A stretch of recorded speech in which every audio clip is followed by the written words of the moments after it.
नमस्कार दोस्तों, Desai study centre में आप सभी का स्वागत है। आज की ऑडियो क्लास में हम भारतीयों की सबसे प्राचीन सभ्यता यानी कि सिंधु सभ्यता के बारे में बात करेंगे। दोस्तों, इस सभ्यता के खोजे जाने पर जो हमारा भारतीय प्राचीन इतिहास है वो और भी प्राचीन हो गया और जो इसके जो प्रतीक हैं, सिंधु सभ्यता के चिन्ह हैं, वो आज भी हमारे भारतीय समाज में देखे जा सकते हैं। तो चलिए शुरू करते हैं दोस्तों। सबसे पहले सिंधु सभ्यता, सिंधु घाटी सभ्यता और हड़प्पा सभ्यता, ये तीन नाम इस सभ्यता के मिलते हैं हमें।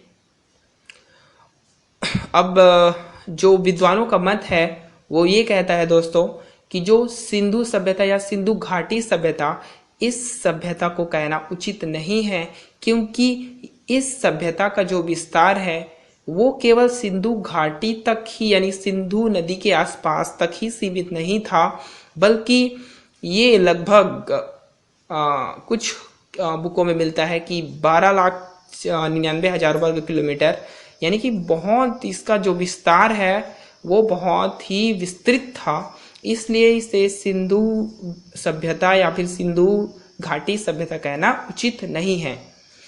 तो इसे क्या कहा जाए? तो इस संबंध में विद्वानों का मत है कि इसे हड़प्पा सभ्यता कहना सर्वोचित है, क्योंकि इसके पीछे एक कारण है दोस्तों कि सबसे पहला इसका कारण है ये है कि सिंधु सभ्यता का जो सबसे पहला स्थल हमें प्राप्त हुआ है वो हड़प्पा के रूप में प्राप्त हुआ है और इसका उत्खनन 1921 ईस्वी में दयाराम साहनी द्वारा किया गया था। तो ये इसका कारण है। दूसरा कारण ये भी आप कह सकते हैं कि सिंधु जो पुरातात्विक साहित्य है दोस्तों, पुरातत्व का अर्थ होता है यानी कि जो धरती के पृथ्वी के नीचे भूगर्भ में जो भी अवशेष या भौतिक अवशेष दबे हैं उनको खन कर बाहर निकालना ही पुरातत्व विज्ञान कहलाता है। तो जो पुरातात्विक साहित्य है दोस्तों, उसमें ये कहा जाता है कि जो उत्खनन के दौरान जो अज्ञात संस्कृति हमें प्राप्त होती है और उस संस्कृति का उत्खनन के दौरान जिस स्थल पर सबसे पहले पता चलता है तो उसी स्थल के नाम पर उस संस्कृति का नाम रख दिया जाता है। तो जो सिंधु सभ्यता है उसकी जानकारी हमें हड़प्पा के उत्खनन के दौरान सबसे पहले हुआ, तो इसी कारण इसका नाम हड़प्पा सभ्यता रख दिया गया। तो ये तो हुआ दोस्तों इसके नामकरण के बारे में जानकारी। उसके बाद देखते हैं इसका भौगोलिक विस्तार। तो भौगोलिक विस्तार दोस्तों, सिंधु सभ्यता पूर्व से पश्चिम की ओर 1600 किलोमीटर और उत्तर से दक्षिण की ओर 1100 किलोमीटर विस्तृत थी।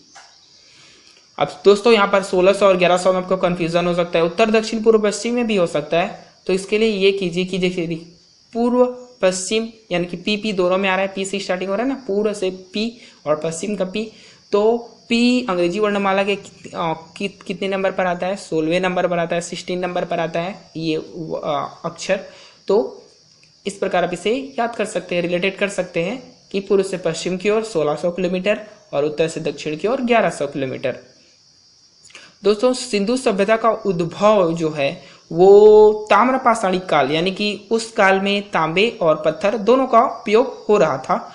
तो ताम्रपाषाणी काल में भारतीय उपमहाद्वीप के पश्चिमोत्तर भाग में हुआ है।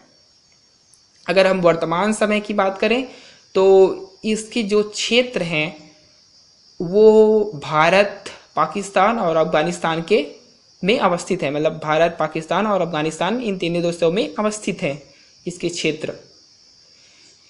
दोस्तों, अगर हम इसका विस्तार के बारे में चर्चा करें तो इस सभ्यता का विस्तार वर्तमान समय में जितने भी अनुसंधान या शोध हुए हैं उसके अनुसार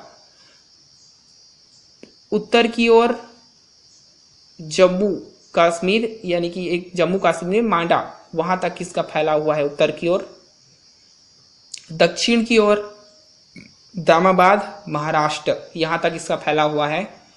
पूर्व की ओर आलमगीरपुर उत्तर प्रदेश और पश्चिम की ओर मकरांद समुद्र तट या फिर सुत कांगेडोर। तो यहाँ तक इसका फैलाव हुआ है। अब इसे याद रखने के लिए दोस्तों, जैसे कि उत्तर की ओर कह रहा है तो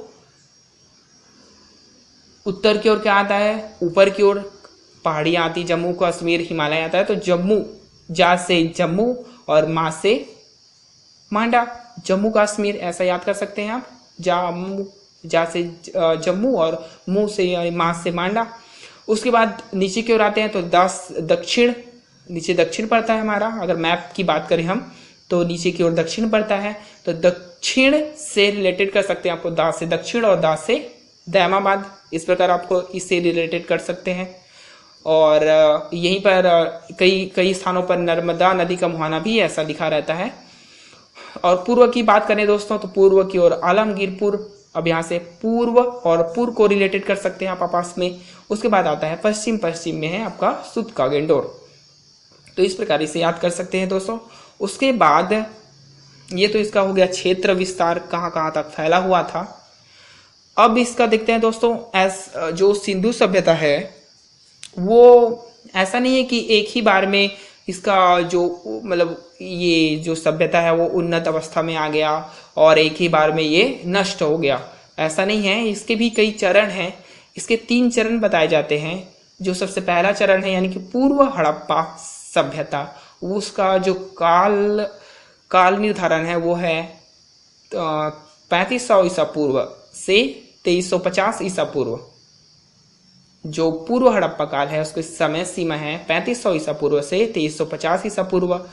उसके बाद जो परिपक्व हड़प्पा सभ्यता है उसकी समय सीमा है 2350 ईसा पूर्व से 1750 ईसा पूर्व तक। और जो उत्तर हड़प्पा अवस्था यानी कि पतनोन्मुख, जो मतलब इस समय से इसका पतन शुरू हो गया था, तो उसकी समय सीमा है, उत्तर हड़प्पा अवस्था की समय सीमा है 1750 ईसा पूर्व से स्टार्ट हुआ इसका। तो ये तो हो गई इसकी समय सीमा, किस प्रकार सिंधु सभ्यता का मतलब पहले मतलब धीरे धीरे विकास करते करते उन्नति करते करते परिपक्व अवस्था में आया, उसके बाद इसका फिर पतन शुरू हुआ। तो इस प्रकार ये इसकी समय सीमा निर्धारित की गई है। और अलग अलग विद्वानों द्वारा भी बहुत सारी समय सीमाएं दी गई हैं, बट हम यहाँ मुख्य बातों पर ही चर्चा कर रहे हैं। तो उनको अगर शामिल करेंगे तो बहुत बड़ा ऑडियो हो जाएगा। तो दोस्तों इसके बाद हम देखते हैं कि सिंधु सभ्यता का जो उद्भव हुआ उससे संबंधित कुछ पुरातात्विक साक्ष्य पाए गए हैं। आइए देखते हैं वो कहाँ कहाँ से पाए गए हैं। पहला है स्थान कोटडीजी। अभी आइए देखते हैं यहां से कौन कौन से साक्ष्य पाए गए हैं। कांसे की चूड़ियां पाई गई हैं, बाड़ाग्र पाए गए हैं, नगर के चारों ओर अति विशाल सुरक्षात्मक दीवार की अवशेष। अब अगला जो शहर है वो है रहमान ढेरी। यहां आयताकार नगर एवं नियोजित ढंग से बने मकान भी पाए गए हैं। सड़कें, नालियों के अवशेष, मोहरे। अगला है मेहरगढ़। यहाँ से लाजवर्त मणि लाजवर्त मणि। अगला है राणा गुंडई। यहाँ से क्या प्राप्त हुआ है, कुबड़ वाले बैल प्राप्त हुए हैं राणा गुंडई से, और चित्र वाले बर्तन, ये 2 चीज राणा गुंडई से प्राप्त हुए हैं। दोस्तों अब हम बात करेंगे जो सिंधु सभ्यता की सबसे प्रमुख विशेषता है और जिसके लिए सिंधु सभ्यता पूरे विश्व भर में प्रसिद्ध है, वह उसकी नगर योजना है। और किस ढंग से उन्होंने अपने नगर को बसाया था। तो जो सिंधु सभ्यता के नगर पाए गए हैं उत्खनन के दौरान। और दोस्तों एक महत्वपूर्ण बात यह है कि सिंधु सभ्यता यानी कि जो हड़प्पा सभ्यता है उसके बारे में हमें जानकारी केवल एकमात्र साधन वो है पुरातत्व। इसी पुरातात्विक साक्ष्य, इसी के माध्यम से ही इस सभ्यता के बारे में हमें जानकारी मिलती है। जैसे हम इतिहास को जानने के लिए 3 साधनों का प्रयोग करते हैं, साहित्यिक साधन, पुरातात्विक साधन और विदेशी यात्रियों के विवरण। तो इसमें मतलब हड़प्पा सभ्यता को जानने के लिए केवल एकमात्र साधन पुरातात्विक का ही सहारा हमें लेना पड़ता है। तो दोस्तों जो नगर थे वो 2 भागों में विभाजित थे। पहला भाग में टीला होता था और दूसरा भाग निचला होता था, जिसमें सामान्य जन निवास करते थे, और जो टीला वाला भाग होता था उसमें शासक वर्ग निवास करता था। इसी प्रकार जो उसके नगर थे, वैसे 6 नगर बताए जाते हैं सिंधु सभ्यता के। तो पहला नगर था हड़प्पा, दूसरा था मोहनजोदड़ो, तीसरा था कालीबंगा और चौथा था लोथल, पांचवा था चनहुदड़ो और छठवा था वनावली। तो ये 6 नगर थे जो काफ़ी विकसित अवस्था में उत्खनन के दौरान प्राप्त हुए हैं, जिसमें हड़प्पा, मोहनजोदड़ो और कालीबंगा में के नगरों में मतलब जो ये नगर थे इनमें काफ़ी समानताएं पाई गई हैं। जैसे कि यहाँ के जो भवन का निर्माण है वो पक्की ईंटों से हुआ था, और पश्चिम की दिशा में जो ऊपरी टीला था उस पर शासक वर्ग निवास करता था और पूर्व की दिशा में सामान्य लोग निवास करते थे। कालीबंगा को छोड़कर बाकी सभी नगरों में पक्की ईंटों के बने भवनों के साक्ष्य मिलते हैं। और मोहनजोदड़ो से एक स्नानागार मिला है, बहुत बड़ा स्नानागार जो पक्की ईंटों से बना है और जिसके दोनों तरफ यानी कि उत्तर दिशा की और दक्षिण दिशा की ओर उतरने के लिए सीढ़ियां बनी हैं उसमें, और एक बड़े कुएं से उसमें पानी भरा जाता था, और उसके आसपास बहुत सारे कक्ष बने हैं कपड़े बदलने के लिए। और इसका मुख्य उद्देश्य विद्वानों द्वारा बताया जाता है कि ये इसका उपयोग धार्मिक अनुष्ठानों में स्नान के लिए किया जाता रहा होगा, ऐसा करके बताया जाता है। और जो मोहनजोदड़ो से ही एक विशाल अन्नागार भी मिला है, जिसकी लंबाई 45.71 मीटर और जिसकी चौड़ाई 15.23 मीटर थी। और इसमें कुछ साक्ष्य मिले हैं धान के और अन्न के। उसी प्रकार दोस्तों जो मैंने बताया कि स्नानागार, इसकी लंबाई और चौड़ाई 12x7 मीटर और जो गहराई थी वो 3 मीटर थी। दोस्तों इसी प्रकार जो अन्नागार हैं यानी कि जो अन्न भरने के भंडार गृह जैसे आजकल नहीं होते वैसी, तो वो हड़प्पा में भी पाए गए हैं। उनकी संख्या 6 है और वो एकदम ईंट की बनी चबूतरे पर बनी पाई गई हैं।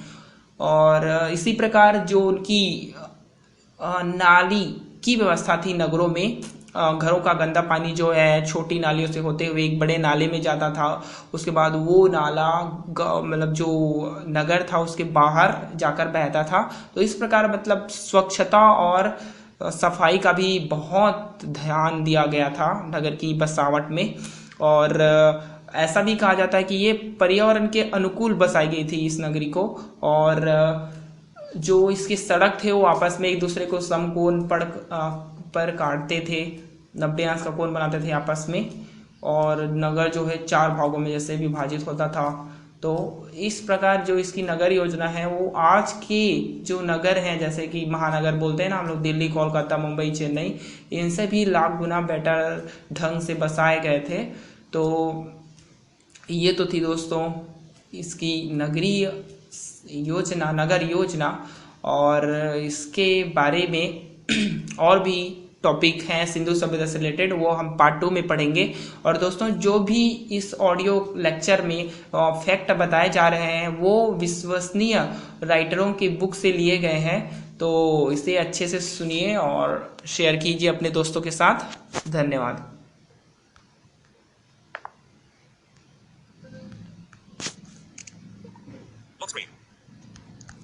Cellular data. Cellular emergency button. Voices unlocked. Pause button.